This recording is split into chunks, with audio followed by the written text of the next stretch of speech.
南疆嘅風有一種魔力，佢吹過咗沙漠嘅邊緣，吹過咗峽谷嘅紅藍，吹過咗阿克蘇嘅清晨，亦都吹過咗每一個仲未準備好嘅心。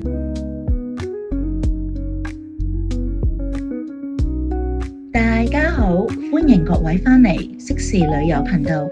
今集除咗有我 Kenneth， 仲有阿偉。大家好，我係阿偉。南疆嘅風總係帶住故事，同時吹進我同阿偉第一次相遇。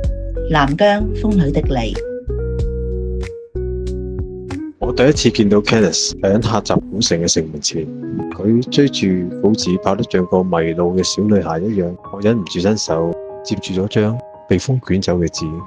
嗰一刻，我心裏邊突然有種奇怪嘅悸動，就好似命運輕輕咁推咗我一把。旅程開始後，我哋走入香菲姆綠色琉璃世界，穿過巴扎市場每個角落，空氣彌漫着獨特香料味。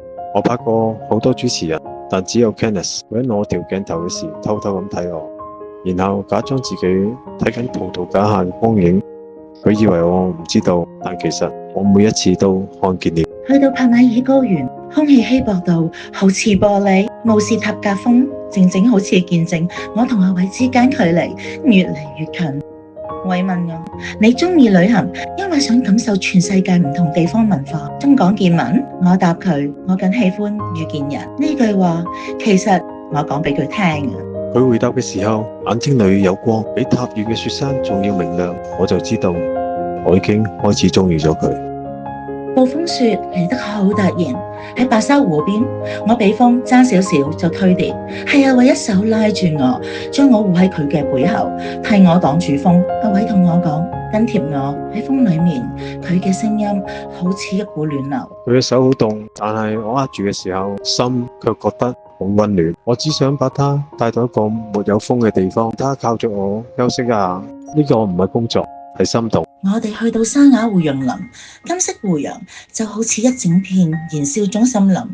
風一吹，樹幹輕微搖晃，樹葉沙沙作響，就好似替我哋講出還未講出口嘅心事。呢一刻，我第一次希望旅程唔好咁快結束。沙雅嘅湖楊林好靚，但 Kenneth 喺金色光影裏嘅樣，讓我第一次覺得原來風景都會讓人心動。夜晚湖洋林外嘅天空比星星閃亮，偉企喺我面前，佢溫柔嘅眼神比星光更加亮。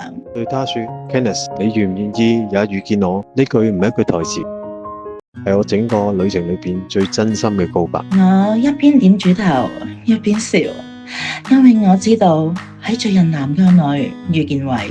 旅程會結束，但係我希望我哋嘅故事先至係啱啱開始。南疆嘅風時亦都將我吹向你。旅行本來只係工作，只係行程，只係路線上嘅一站。但當風開始喺我耳邊細細聲咁講，當光落喺某一個人嘅身上變得特別溫柔，你會突然之間明白，有一啲相遇唔係計劃，係命運。想知道下一集我同阿偉南疆風裏的故事進展，請下星期二繼續收看。